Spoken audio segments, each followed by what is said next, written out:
The fire wasn't supposed to spread that fast. That's the first thing the sheriff would later tell investigators, that when they crested the ridge overlooking the dry creek bed, the flames were so bright they looked like a second sunrise crawling across the desert floor. The kind of glow that made men step back, not forward. The kind of glow that meant something was deeply, irreversibly wrong. But before the sheriff, before the official reports, before the FBI agents from El Paso and the DPS arson teams crawling the scrubland with metal probes and cameras, there was only Ignacio Nacho Cortez and the decision that would carve his name into quiet Texas nightmares forever. The story doesn't open in a courtroom or a morgue or a precinct briefing. It opens in the dark, on a windless night just north of the Rio Grande, where the dry mesquite branches crackled like bones, and the last screams went unheard by anyone except the men who caused them. And that's where we begin. They called themselves the Cortez Gang, but not in the way street crews give themselves tough names. These weren't tattooed kids posting on Instagram with bandanas covering their faces. Nacho Cortez kept his men invisible, ranch hands by day, drivers by necessity,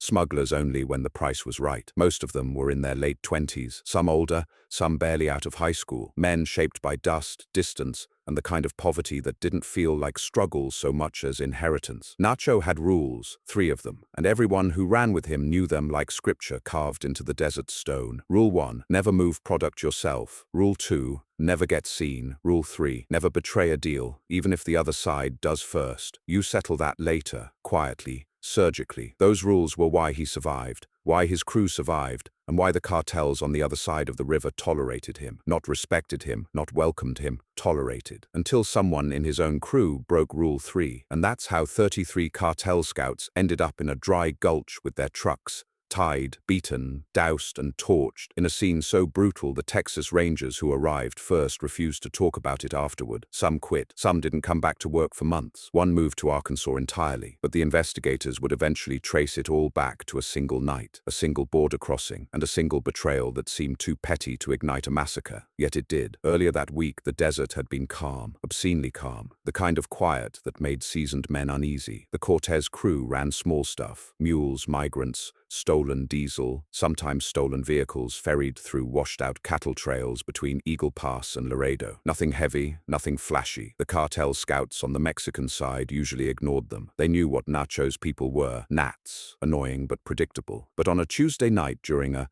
handoff that should have taken 5 minutes, something went wrong. A scout, a kid they called Bebo, stepped out of the brush, too close, too bold, too confident. His hand rested on his pistol like he expected to be obeyed. He demanded a tax, small, symbolic, but a slap in the face to men who lived and died by the rules they followed. Thomas, one of Nacho's closest and the hothead of the group, spit at the ground, told Bebo to shove the tax up his too young ass. Bebo laughed. Wrong move. He swung his pistol like a hammer, caught Tomas across the cheek. Tomas went down, and for a second, just a second, everyone froze. Then Tomas pulled his own gun. Here's where the story bends, where every man's account differs. Some say Bebo reached first, some say he didn't, some claim he never even touched his gun. But the truth was swallowed by the roar of Thomas's retaliation, a single shot cracking through the canyon air and dropping Bebo into the dust. Dead. And scouts, cartel scouts, don't die without consequences. Nacho was furious, not because Bebo was a scout. Nacho had killed scouts before, years back,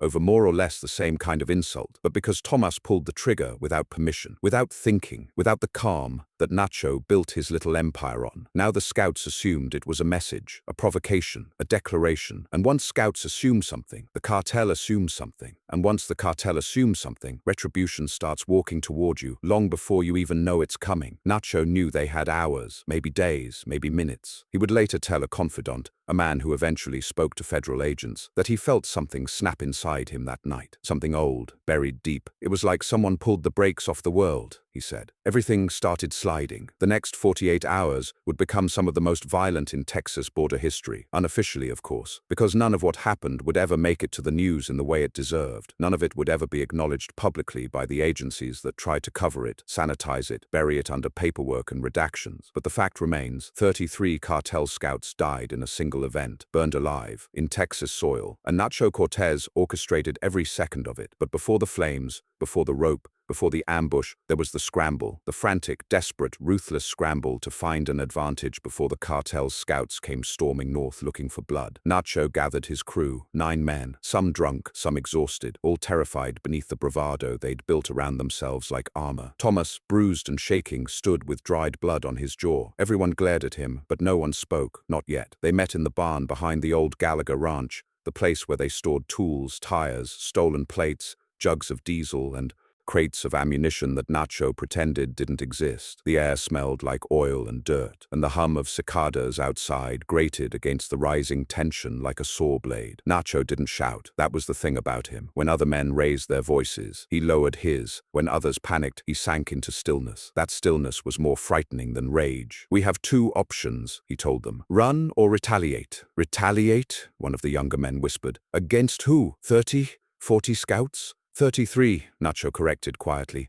"and they're spread out right now. But they won't stay that way." Thomas swallowed hard. "Nacho, I didn't mean—" "No," Nacho said. "You didn't. That's the problem." The crew shifted, unsure whether they were witnessing the moment Tomas would die. But Nacho surprised them. "We'll handle him later," he murmured. "Right now, we handle the mess." A beat. "Then, we're going to take them first." Silence. Not disbelief, because disbelief requires hope. What the men felt was something different, something colder. The realization that Nacho meant it, and that meant they were already on a path none of them could step off. The plan unfolded in the kind of detail only a man who'd spent decades studying the scouts could devise. Nacho knew where they camped, where they hid their trucks, where they staged lookouts in the brush waiting for smugglers or rival crews. He knew their weak points, their arrogance, their laziness, their assumption that Americans north of the river were too scared or too stupid to strike first. Nacho wasn't stupid, and he wasn't scared. He sent pairs of his men across the ranchlands with radios, binoculars, and silencers. They tracked the scouts' movements for hours. They watched them shift positions. They learned when they rotated, when they slept, when they got careless. By dawn, the crew had the full map of their positions. By noon, Nacho had the kill plan. But here's the part investigators would never understand, the part that would haunt the ones who studied the crime scene. The plan wasn't to kill the scouts quietly, not to bury them, not to disappear them. Nacho wanted a message, a fire they couldn't ignore, a fire that would scorch itself into cartel memory,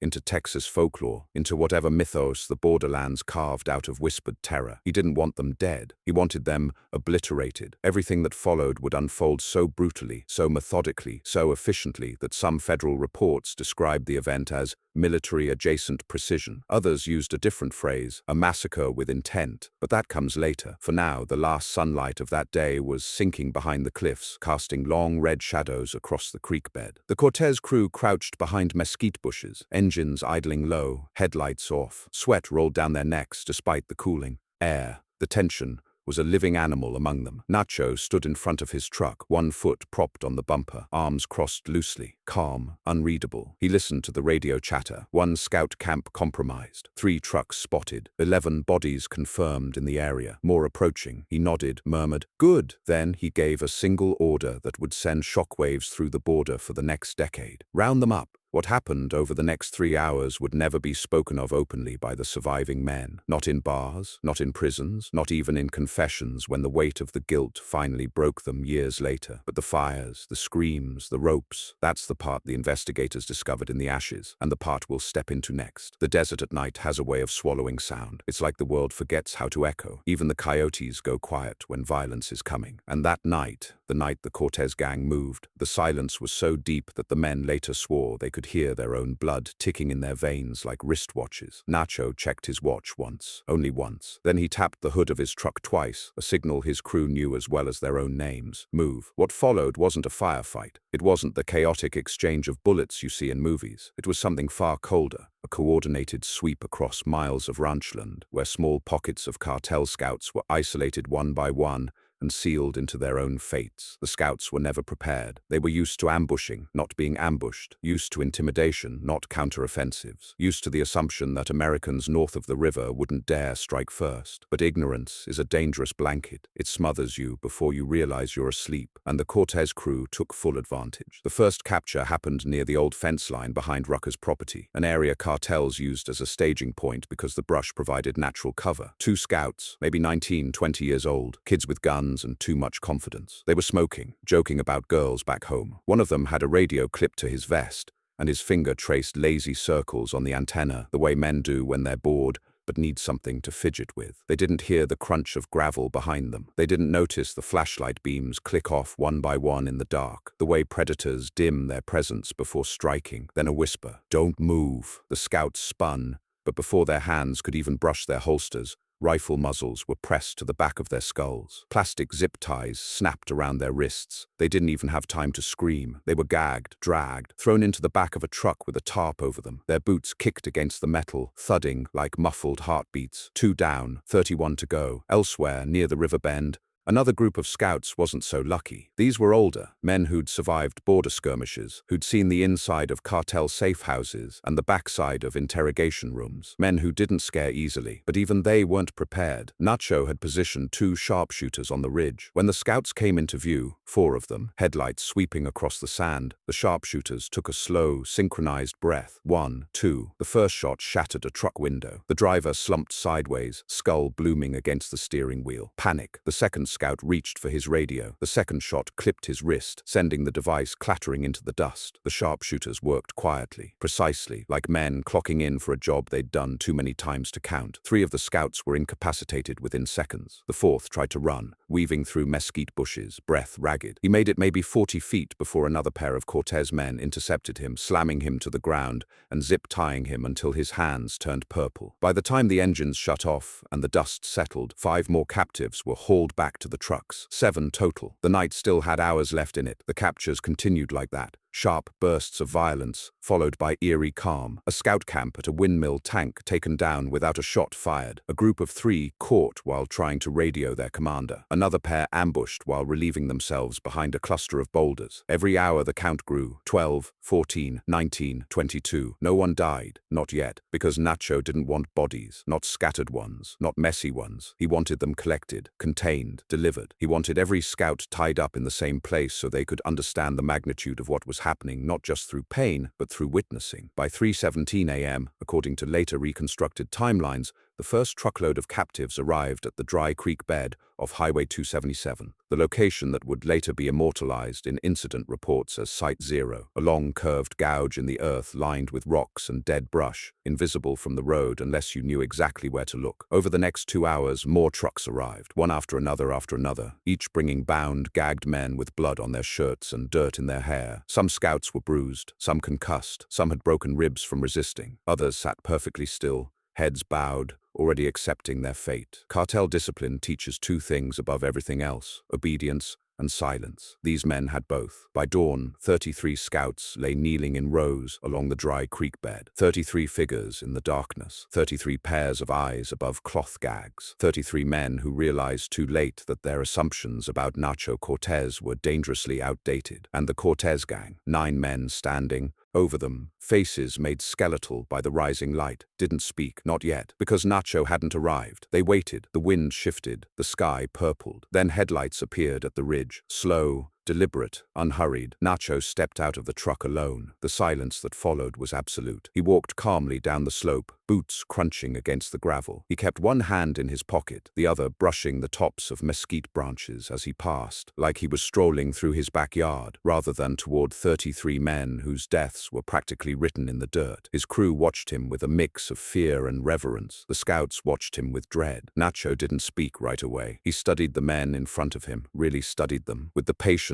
of someone counting inventory. When he finally broke the silence, his voice was quiet, too quiet, the kind of quiet that forces everyone else to lean in without meaning to. "You boys think you can come into my land," he said, "and tax my men?" No one moved. "You think you can swing a gun at my crew?" he continued, "and expect me to kneel to you?" No answer. He crouched in front of one of the scouts, a broad-shouldered man with a tattoo of a serpent curling from throat to ear. Nacho tilted his head, almost sympathetic. "Do you even know who Tomas shot? Do you even know why we're here?" The scout blinked once. Slowly, Nacho smiled. "You don't," he said. "I know you don't, because the cartel doesn't care who dies, as long as someone pays for it." He stood up, dusting off his hands. "Well," he said, voice sharpening, "I'm not paying." He turned to his crew. "Bring the barrels." The men moved without hesitation. From the backs of their trucks, they unloaded metal drums, 7 of them, each filled with diesel stolen weeks earlier from an oil field yard. They rolled them toward the creek bed, the clang of metal on stone echoing like distant bells. The scouts struggled, some bucking against their restraints, others mumbling prayers into their gags, voices trembling against the rising heat of panic. Nacho raised a hand. "Stop!" The men froze mid-movement. Nacho walked to the first barrel, knocked it with his knuckles, listened to the hollow metallic thud. "Full," he murmured. He nodded. "Pour it." One of the crew hesitated, a young man named Raffi, barely 21. His hands shook, but Nacho didn't allow hesitation. "If you can't pour it," he said softly, "you're next. Kneel." Raffi swallowed hard, grabbed the barrel, tilted it. Diesel splashed onto the ground, soaking into dirt,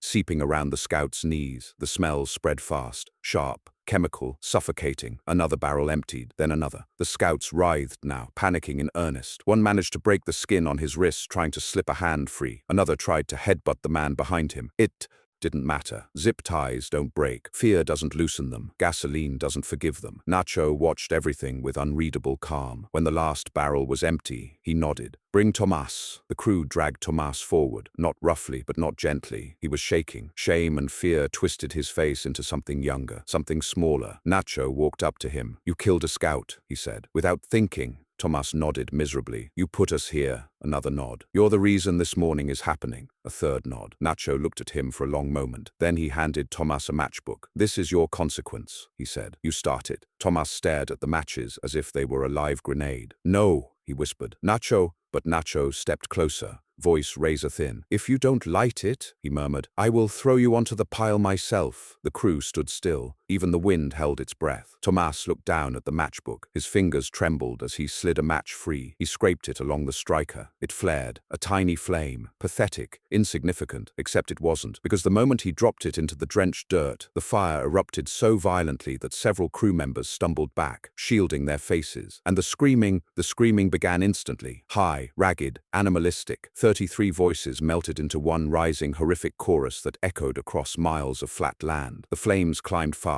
licking up bodies, swallowing clothing, turning men into silhouettes surrounded by living fire. Some toppled forward, others reared back, some fainted, some stayed conscious far too long. The heat blurred everything, faces, movements, even the horizon. The air shimmered, turning the scene into a hallucination of twisting figures, writhing inside a furnace built from earth itself. The gang stood frozen. Several vomited. One prayed. Nacho didn't move, not once. He watched until the screaming weakened, until it crackled, until it died, until only the fire remained. And then even that began to quiet, leaving behind blackened shapes slumped in unnatural angles. The sun finished rising. The desert smelled like charred meat. Nacho finally exhaled. "Bury it," he said. His men obeyed. But burying a massacre is never as simple as a shovel. What the gang didn't know, what Nacho should have known, was that the heat plume was visible for miles. Seen, reported, traced, and within hours, law enforcement was heading straight toward the scene the gang was trying desperately to erase. What they found would ignite one of the most covert investigations in Texas history, one that would slowly, methodically pull apart every thread of Nacho Cortez's empire, starting with the one weakness he thought he had under control, Tomas. If the fire was loud, the aftermath was worse. Not the silence, not the smell, not even the charred shapes.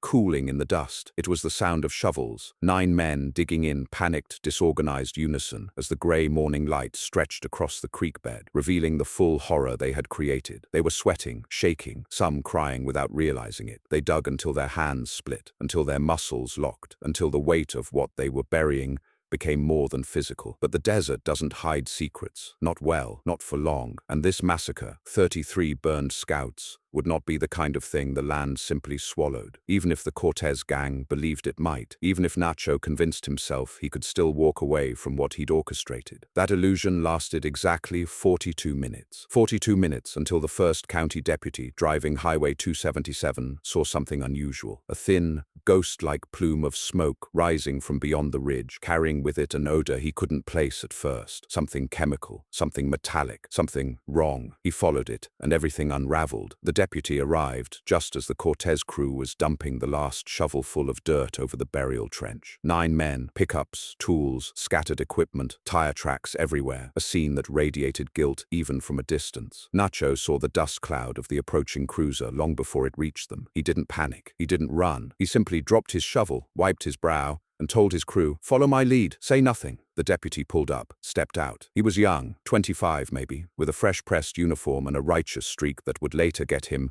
commended, promoted, and eventually burned out by what the investigation became. At that moment, though, he was just confused. "What's going on here?" he called out. Nacho smiled politely, hands resting casually on his belt buckle. "Morning. Flooding washed some coyotes under. We're cleaning up carcasses so they don't rot." That might have worked if the wind hadn't shifted, if the deputy hadn't gotten a direct lungful of the sickly, unmistakable smell of human remains, if the ground around the burial trench didn't still radiate heat, if the tire tracks didn't suggest multiple vehicles coming and going in a hurry, if the deputy hadn't noticed that the men wouldn't meet his eyes, and especially if he hadn't seen Tomas. Because Tomas, exhausted, terrified, guilt gnawing him from the inside, was staring at the deputy with a look that said, "Help me," even though not a single word left his lips. The deputy's right hand moved cautiously toward his holster. "What exactly?" he said slowly. "Did you bury?" Nacho didn't blink. "Coyotes. That's so? 'Cause it smells wrong. And y'all look." He never finished. One of the crew lunged, not with a weapon, but with fear, a panicked, desperate attempt to stop the deputy before the situation escalated. But the deputy, reflexively,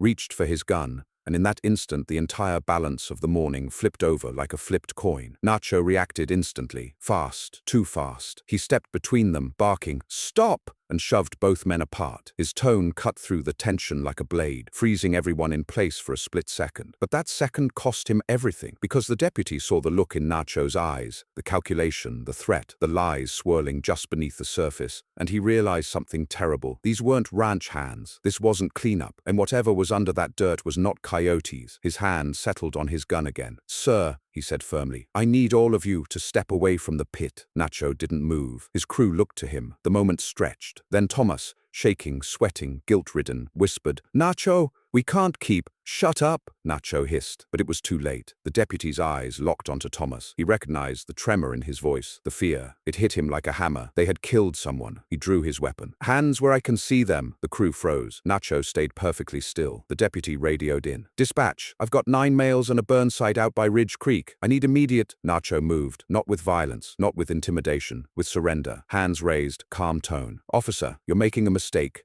We found a mess. We didn't make it." The deputy didn't buy it. "Step back, now." And that was when everything fractured. One of the men, a short-tempered crew member named Gyro, cracked. Fear overwhelmed common sense. He darted to the side, reaching for something in the truck bed. Not a weapon, but a tarp. But the deputy didn't know that. He saw movement, panic, silhouettes against the sun. He fired. The bullet struck the dirt. Chaos erupted. Men dove. Dust exploded upward. The deputy screamed for backup. And Nacho didn't hesitate. He lunged toward Gyro, not to help him, not to save the deputy, but to stop the single worst-case scenario from unfolding. A shootout with law enforcement, a bloodbath, a death spiral they could never crawl out of. Tomas dropped to his knees, hands over his head, shouting, "Don't shoot! Don't shoot!" Another crew member ran, another froze. The deputy, terrified, aimed wildly between shifting figures, until Nacho grabbed his wrist. The gun fired into the air. The deputy struggled. "Let go! Let go!" Nacho pushed him backward, hard enough that the kid stumbled and fell onto the rocks. Breath knocked from his lungs. Nacho leaned over him, face inches away, voice deathly calm. "You need to leave," he said. "Right now. I'm calling backup." "No," Nacho said. "You're not." And here, the deputy later admitted, he thought he was about to die. Nacho reached into his pocket. He pulled out, not a gun, not a knife, his wallet. He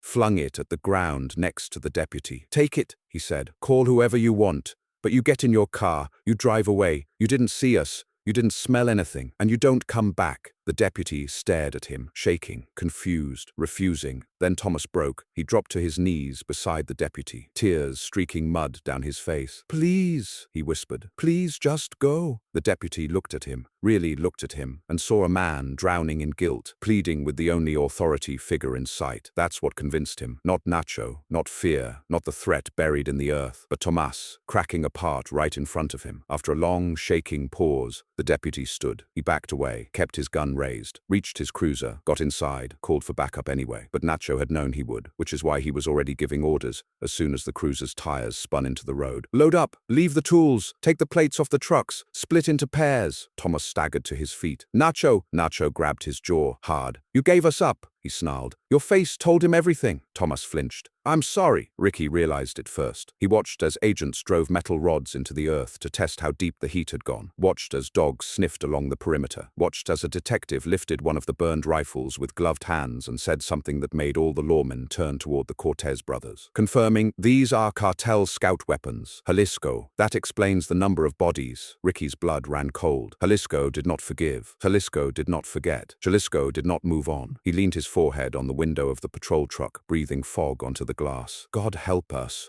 he whispered. But God didn't show up. Only more law enforcement did. The interrogation, they brought them in separately. Junior, Ricky, and Silas, old man Cortez. Junior went first. A small room, a metal table, a stale cup of coffee pushed in front of him by a tired ranger who looked like he hadn't slept in 2 days. Son, the ranger said, voice flat, before we start, I want you to know something. Junior didn't lift his eyes. You're alive, the ranger continued. 33 men aren't. Whether that's good luck or bad luck is something you'll have to live with. Now tell us what happened out there. Junior's jaw clenched, his hands shook, his eyes filled. But he spoke, not proudly, not defiantly, quietly, like someone releasing poison from his body. He told them about the scouts, about the threat, about the ambush waiting in Mexico, about the decision to act first, about the fire, about the screaming, about the silence afterward, about the way the bodies stopped looking like bodies. The ranger's face didn't move, but his pencil stopped several times, hovering over the paper. When Junior finished, the ranger closed the notebook. You boys don't understand what's coming, he said softly. Junior swallowed hard. From the cartel, from the feds, from the people cleaning up behind them. What you did doesn't go away. He reached for the door, paused, turned back. And you were wrong about something. Junior blinked. What? They weren't all scouts. Junior froze. The ranger nodded slowly. Some of the men you burned were civilians forced to work lookout towers. Some were teenagers. One was only 15. Junior collapsed forward, elbows on the table, hands over his head. The ranger let him sit with the truth. The midnight deal. Meanwhile, Ricky faced a different kind of conversation. A federal agent in a Navy suit entered his room carrying a slim folder. You boys know who you hit, the agent said, dropping the folder on the table. Inside were surveillance photos of the men they had killed, taken months earlier, faces circled, names printed underneath. Cartel scouts, Ricky said. Not just scouts, the agent replied. A forward operating team. Jalisco's border eyes. You wiped out an entire rotating shift, which means, Ricky finished the sentence, they're coming for us. Not just you, the agent said. Anyone you ever worked with, anyone you ever pissed off, anyone they think helped you. They'll burn the county down to find you. Ricky's hands tightened around his chair. So here's the deal, the agent continued. We need information, routes, contacts, how you knew they were gathering, who tipped you. Give us everything. And you walk. Ricky stared at him. Walk? Walk where? He'd be dead in a week. No, the agent leaned forward. You're going to say yes, Ricky, because the alternative is unmarked graves, and the cartel already has your name. Ricky shook his head slowly. You don't get it, he said. We didn't do this to join your side. We did it because they were going to kill us first. We didn't think past surviving the night. The agent exhaled sharply and stood. You will. The phone call at 2:03 a.m., an encrypted line rang inside the command trailer outside the burn site. A ranger answered. The voice on the other end was calm, disturbingly calm. You have something that belongs to us, the caller said. Ranger's spine straightened. Identify yourself. You know who this is. The ranger didn't speak. We want the Cortez brothers, the voice said. You can keep the old man. The other 2 are ours. And if we say no? Pause. The kind of pause that feels like gravity shifting in a room. We already marked the houses, the voice said. Check their doors. We left you messages. The line cut. The ranger burst out of the trailer, shouting orders. Officers raced to the Cortez properties and found exactly what the voice had promised. White paint, 3 houses, 3 doors, each marked with a single word. Debt, debt, debt. The last ride at dawn, the Cortez brothers were transported under heavy escort toward a federal holding site 2 counties away. But halfway through the journey, along a lonely stretch of road flanked by brush and broken fences, something happened that later no one could fully explain. A dust cloud appeared behind the convoy, at first small, then large, then monstrous. Engines roared. Trucks, 6, maybe 7, tore across the dirt, closing in with terrifying speed. The agents panicked, swerving, shouting into radios. Tires screeched. Dust exploded outward. Ricky, handcuffed in the back seat, whispered, They found us! Junior stared at the approaching vehicles, throat tightening. But something was off. These weren't cartel trucks. These were ranch trucks, local plates, men with rifles in the beds, wearing face masks made from bandanas, Texas vigilantes, ranchers, landowners, smugglers, people fed up with cartel scouts operating on their land, people who had seen the 33 burned bodies and decided the Cortez brothers were heroes, not murderers. They surrounded the convoy. Agents shouted for them to stand down, guns raised, fingers tightened, dust settled in layers over hoods and boots. Then one of the vigilantes shouted something that made the agents step back in disbelief. "The boys did what we've all wanted to do." Junior's heart dropped. Ricky's eyes shut. The vigilantes wanted to free them, but the cartel wanted to kill them, and the law wanted to bury them in a courtroom. 3 sides, 1 set of brothers, and nowhere to run. The final decision. Agents ordered the vigilantes back. Vigilantes refused. Someone cocked a rifle. Someone else shouted. An agent moved suddenly. A rancher flinched. Another raised his weapon. The world held its breath. Junior spoke first. He leaned toward the window and yelled, "Stop!" Everyone froze. Junior's voice cracked. "You don't understand," he shouted to the vigilantes. "You think you're helping. You're not. They'll kill all of you. The cartel will kill your families." The lead vigilante glared at him. "What they're gonna do is kill you for doing what needed doing." Junior shook his head. Tears streaked down his face. "No, they're gonna kill everyone who stands between them and us." Silence. Wind blew dust gently across the road. Ricky looked at Junior, really looked, and understood something his brother had carried alone since the night of the fire. "We end it here," Ricky whispered. Junior nodded. Before anyone could stop them, both brothers stepped out of the patrol SUV, hands raised, walking forward as agents shouted for them to get back inside. The vigilantes stared at them, confused. Junior lifted his voice. "This ends with us," Ricky added. "No more bodies." The vigilantes lowered their guns first. Then the agents, the brothers, stood in the middle of the road, dust swirling around them like smoke from a ghostly fire. They surrendered, not to the law, not to the cartel, to inevitability, the unspoken truth. The Cortez brothers disappeared into federal custody. Their official case file ends with a single redacted paragraph. No trial date, no release date, no witness list. Off the books, gone. Rumors say they were moved to a black site detention program meant for high-risk cartel affiliates. Others say they were traded quietly to the cartel in a backroom deal. And a few, the ones who whisper late at night in bars along the Rio Grande, say the brothers are still alive, living under new names in a place where the law can't reach them. But the burn site remains, charred, silent, untouched. Locals avoid it. Ranchers cross themselves when they pass it. Dogs refuse to go near it, because 33 souls were taken there, and some fires never really go out.